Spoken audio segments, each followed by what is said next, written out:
Blues Brothers, A Wonderful Ride. Motion and emotion, yeah. John comes from Wheaton, Illinois. Married his high school sweetheart, Judy. Wheaton, Illinois, 26 miles west of Chicago. I was going into my sophomore year in high school, and John was going to be a senior. And we took out some boats, a group of kids, and we were having a water fight, and he came back and hit me with the oar and showed much concern. Phoned me that night to see how my arm was. It was okay, quick conversation. He phoned the next night and said, "How's your arm?" Got a laugh out of me, kept calling, "How's your arm, how's your arm?" And then finally he invited me to homecoming dance. I went with him and he became king. John wasn't doing the best in school, but he had that spark. And all the teachers liked him, and they wanted to help him. And they did. He wanted to play football. Originally, when I met him, that was probably his main goal. And he was very tough. He was a linebacker, but he was already beginning to get interested in theater.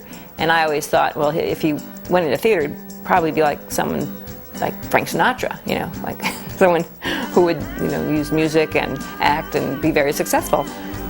Certainly through the years, I was prepared for the fact that it was more likely that if he actually stayed with acting, that we would probably not have a financially secure life.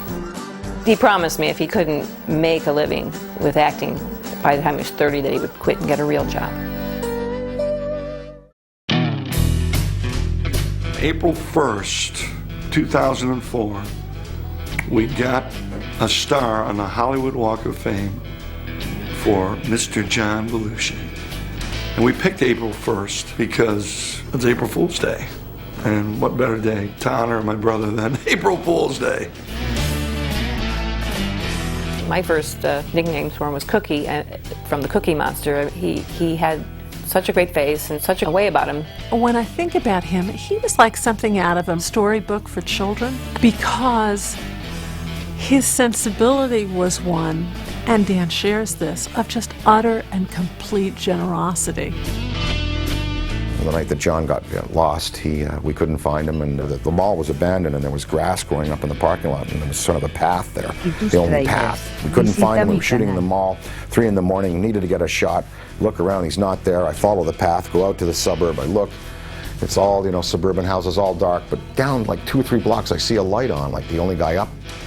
And so I walk and I knock on the door and I say, we're shooting a movie, I'm an actor in this film down the road, and we're missing one of our players. And, who, John Belushi? Yeah, he came into my house about an hour ago, raided my fridge, he's asleep on the couch. He was America's guest, you know, he just, I mean, who could walk in, like, just to any house like that? And I woke him up and said, John, we got to go back to work. Light up a cigarette, go back to work, and then we screeched around the mall for that entire night. Disco pants and haircuts, yeah.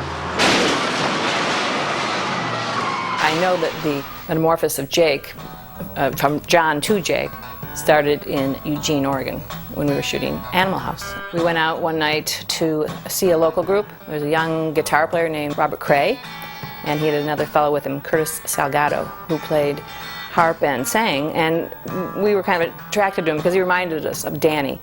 And he started talking with Curtis, and he was so enthusiastic, and they became friends.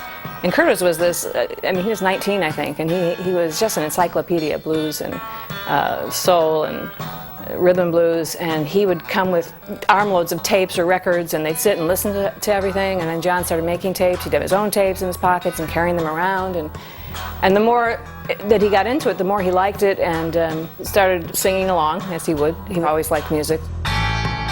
He could put across that material with the legitimacy that would make guys who had made some of the original records that we were covering, he could make these guys stand up and say, yeah, there's a performance. John would go into a record store and buy like 50 records. If he told them about Floyd Dixon, he'd go buy all his albums. He'd hear about Robert Johnson, he had to get everything he could find. He lived that blues life for a while. You know, Jake, the character, is a hard-ass bluesman, and that's it. That's his life. And John, you know, spent the time where he would go around the clubs and just be in search of the music, and that was his mission, just to find out all he could about the music.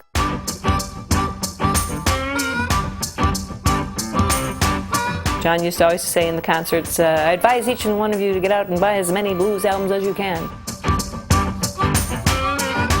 John was much more disorganized than Dan. John was much more spur of the moment than Dan. They took a couple cross-country trips together over the Saturday night years, where just the two of them drove.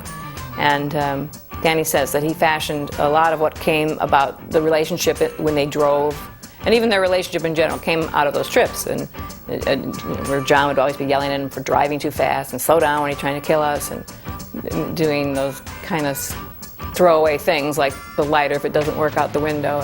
Where's the Cadillac? The caddy. Where's the caddy? John was an extremely gifted,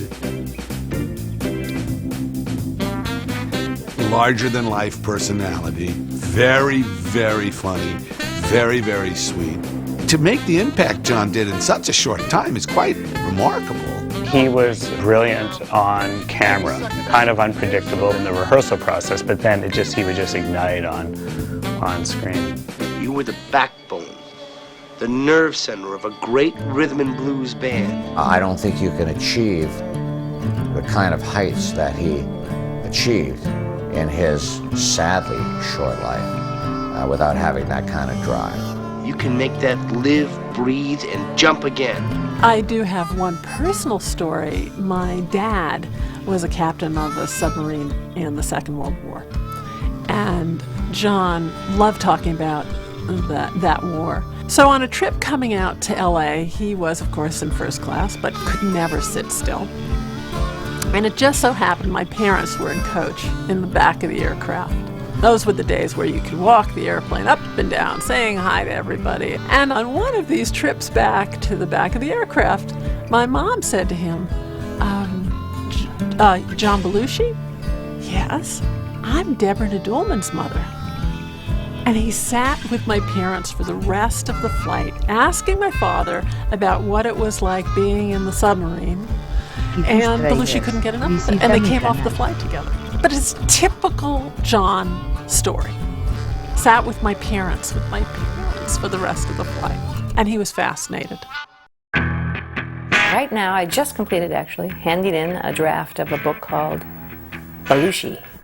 It's a compilation of interviews I started collecting a year after John died. It is just trying to tell the story that I believe, is reflective of the complex man he was.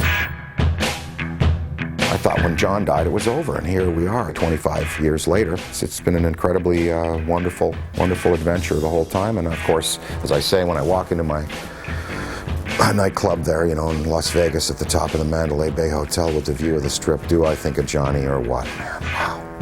Because, we're living like Elvis and Sinatra there. And wouldn't he love it, John loved a good time anywhere. He was a good man and a bad boy. People tell me how grateful they are to him for introducing them to the music.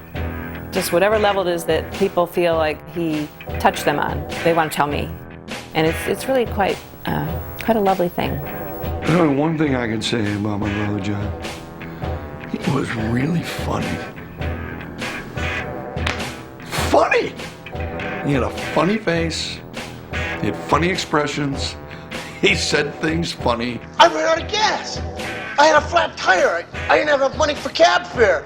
My tux didn't come back from the cleaners. An old friend came in from out of town. Someone stole my car. There was an earthquake. A terrible flood. Locust. It wasn't my fault, I swear to God! Just piss-ass funny.